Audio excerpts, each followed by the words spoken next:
The median ransomware payment last year was $115,000. The defense that stops most of those attacks costs about $500 a month. This video is that defense itemized. If you run a company of 20 to 200 people, the numbers are not on your side. Verizon's latest breach report found ransomware in 88% of small business breaches. 88%, at big enterprises it's 39%. The criminals didn't get confused, they know exactly who has data worth locking and no security team guarding it. And the total damage usually dwarfs the ransom itself. With recovery, downtime, and lost customers, small business incidents routinely pass $500,000. Here's the part nobody sells you. The fix at this company size is not an enterprise platform. It's 5 boring, cheap layers deployed in the right order. By the end of this video, you'll have the exact stack with product names and per seat prices, the 5 one-page policies your insurer wants, what not to waste money on, and a 90-day rollout plan. No fear-mongering, no vendor commissions. Let's spend your $500 properly. First, kill the myth that keeps small companies unprotected. We're too small to be a target. The data says the opposite, you're the preferred target. Small and mid-sized businesses absorbed roughly 4 times the attack volume of large organizations last year. 4 times. The economics explain it. You hold payroll data, customer records, and money that moves on an email say so, guarded by whoever also fixes the printers. And attacks are automated now. Bots scan the whole internet for weak passwords and unpatched boxes. Your size never enters the calculation. Reachable equals targeted. One genuinely hopeful stat before we build: about 2/3 of ransomware victims now refuse to pay because they had backups that worked. Remember that word, worked. To make this concrete, here's how the bad week actually unfolds, assembled from real incident reports, because the ransom is never the expensive part. It starts Friday evening because criminals read time zones. Encryption kicks off after everyone leaves, and by Monday morning every shared file, invoice template, and customer record is locked. Then the real damage starts. The team stands around unable to work, quotes don't go out, jobs don't get scheduled, and payroll, which runs on a spreadsheet on that server, is suddenly in question. Day 3, you're calling customers to explain why their data might be in someone else's hands. Some of those calls end relationships that took a decade to build. Add the incident response consultants at emergency rates, the legal advice, the notification requirements, and you see how a $115,000 ransom becomes a $500,000 year. And the sequel nobody budgets for. Your cyber insurance premium doubles at renewal if the insurer renews you at all after an incident with no controls in place. Roughly 1 in 4 small businesses hit by a serious incident never fully recovers. Not because of the ransom, because of the month of standing still. Every dollar in the stack we're about to build is aimed at one goal: making that week either not happen or shrink to a bad afternoon with a working restore. Know your enemy before you shop. At this company size, 5 attacks account for nearly everything in the breach data. 1. Ransomware, the monetization step. It's how the criminals get paid, and it usually arrives via the other 4. 2. Stolen credentials. A password reused from a breached shopping site tried against your email. It's the single most common way in industry-wide. 3. Business email compromise, the fake invoice, the urgent wire from a spoofed boss. No malware at all, which is why antivirus alone never sees it. 4. Phishing, the delivery van for 1, 2, and 3. Your people are the surface. We covered training them in our security awareness video. And 5. The forgotten internet-facing box, the VPN appliance nobody patched, the remote desktop port left open temporarily in 2023. Honorable mention, your vendors. The IT provider or accountant with remote access to your systems is part of your attack surface. Ask them one question: is multi-factor on everything you use to reach us? Every layer we're about to buy maps directly onto that list. That's what makes this stack minimum and viable. Now the stack in strict deployment order, and order matters because you fix the biggest hole first. Layer 1, a password manager company-wide. Bitwarden Teams runs $4 per user per month. It generates a unique password for every service, which instantly kills the reused password attack, your number 1 threat. Pair it with multi-factor everywhere, starting with email and banking. The Authenticator app costs nothing. Add hardware you buy keys, about $50 each, one time for admins and finance. Rollout tip from the trenches: on day 1, have everyone import their saved browser passwords into the vault, then hunt down and delete the shared spreadsheet named Passwords Final V2.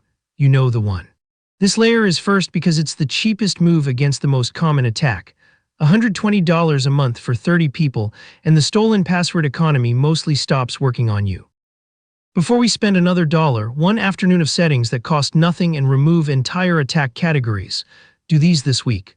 Turn on automatic updates everywhere, operating systems, browsers, and especially anything with a public address. Most exploited bugs had patches available for months. Take local administrator rights away from daily use accounts. Malware that lands on a normal account is an annoyance. On an admin account, it's an event. Turn on the disk encryption you already own, BitLocker on Windows, File Vault on Mac, so a laptop left in a taxi is a hardware loss, not a data breach. Separate the guest wireless from the network your system's live on. Visitors and personal phones don't belong next to your file server. One more free classic. Block Office macros from files that came off the internet. It's a checkbox in Microsoft 365, and it closes one of ransomware's oldest doors. And make offboarding same day. When someone leaves, their accounts die before their badge hits the drawer. Former employee access is a breach category all by itself. Layer 2, Real Endpoint Protection, the successor to antivirus that watches behavior, not just signatures. The budget pick is Microsoft Defender for Endpoint Plan 1 at $3 per user. It plugs into the Microsoft 365 most of you already pay for. CrowdStrike's Small Business Falcon Go, around $60 per device per year, is the strong alternative. Either one gives ransomware a behavioral tripwire. Encrypt everything patterns get flagged and isolated instead of spreading from one laptop to the whole file share. Layer 3, Email Security beyond the spam filter. Defender for Office 365 Plan 1 is $2 per user and screens links and attachments in the place 90% of attacks arrive. While you're in there, turn on the free stuff, the external sender banner, and a payment rule that says any bank detail change gets verified by phone on a number you already had. That one sentence defeats most invoice fraud. Layer 4 is the one that turns ransomware from an extinction event into a bad week, backups, but only if you do the part everyone skips. The rule is 3-2-1, 3 copies of what matters on 2 kinds of storage, one of them offsite and offline, where ransomware that owns your network still can't reach. Budget pick, Backblaze at roughly $9 per machine per month for the computers that matter, plus proper server backup if you still run servers. 10 critical machines, $90. Backup what would actually hurt, the finance folder, contracts, the customer database, and whatever runs invoicing, not every meme on every desktop. Targeted backups restore faster when the clock is running. And here's the skipped part, test a restore quarterly on the calendar. Remember the 64% who refused to pay the ransom? They weren't brave, they had restores they'd actually rehearsed. Let's total it for a 30-person company, because promises are cheap and per-seat pricing isn't always honest. Password Manager, 30 seats at $4, $120 a month. Endpoint Protection, 30 seats at $3.90. Email Security, 30 seats at $2.60. Backups for the 10 machines that hold what matters, about $90. Grand total, $360 a month.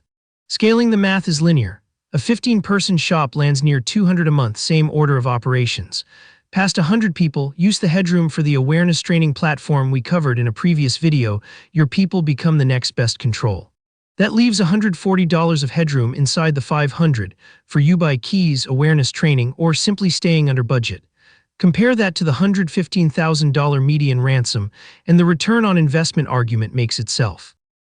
Now the paperwork, because cyber insurance applications have gotten strict, and we have no policies, is becoming an automatic decline. Good news, insurers want evidence, not literature. 5 one-page documents cover almost every application question. Acceptable use, what company accounts and devices are for, access control, who gets access to what, and the offboarding checklist that revokes it the day someone leaves. That checklist alone prevents a whole category of incidents. Incident response, literally who calls whom in what order, including your insurer's breach hotline. Backup policy, what's backed up and when you last tested a restore. And the MFA policy, required wherever it exists, no exceptions for executives.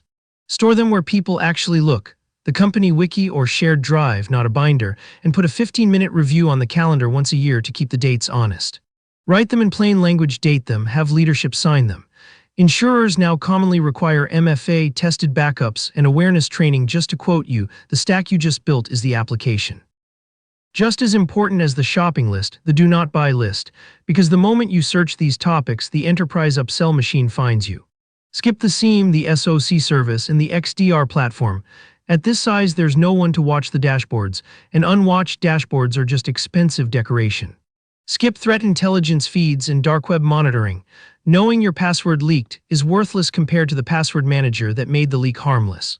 And postpone the annual penetration test until the basics exist.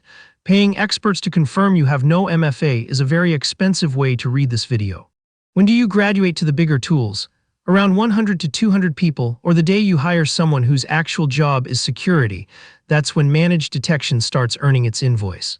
If you want a free sanity check instead, CISA, the US Cybersecurity Agency, publishes Cyber Essentials, a plain language checklist this entire stack maps onto. Costs nothing, impresses insurers. Here's the whole thing as a 90-day plan, 3 months from exposed to defensible, without hiring anyone. Days 1 to 30, roll out the password manager, turn on multi-factor everywhere, and flip on the external sender banner. You've now addressed the top attack vector for $120.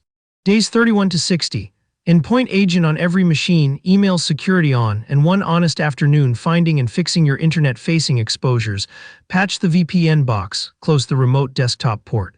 Days 61 to 90, backups running, 1 restore actually tested, 5 policies written and signed, and a cyber insurance quote using all of it as evidence. Make it real the way anything gets real in a small company. Print the plan, write 1 owner and 1 date next to every line, and put a 30-minute check-in on the calendar every other Friday. 90 days, about $360 a month, and you've specifically dismantled the 5 attacks from the breach data. That's not perfect security, it's something better, being a harder target than the next company on the bots list. If this saved you a terrifying vendor call, subscribe. We turn security frameworks into plans small teams can actually run. Now go count your internet-facing boxes.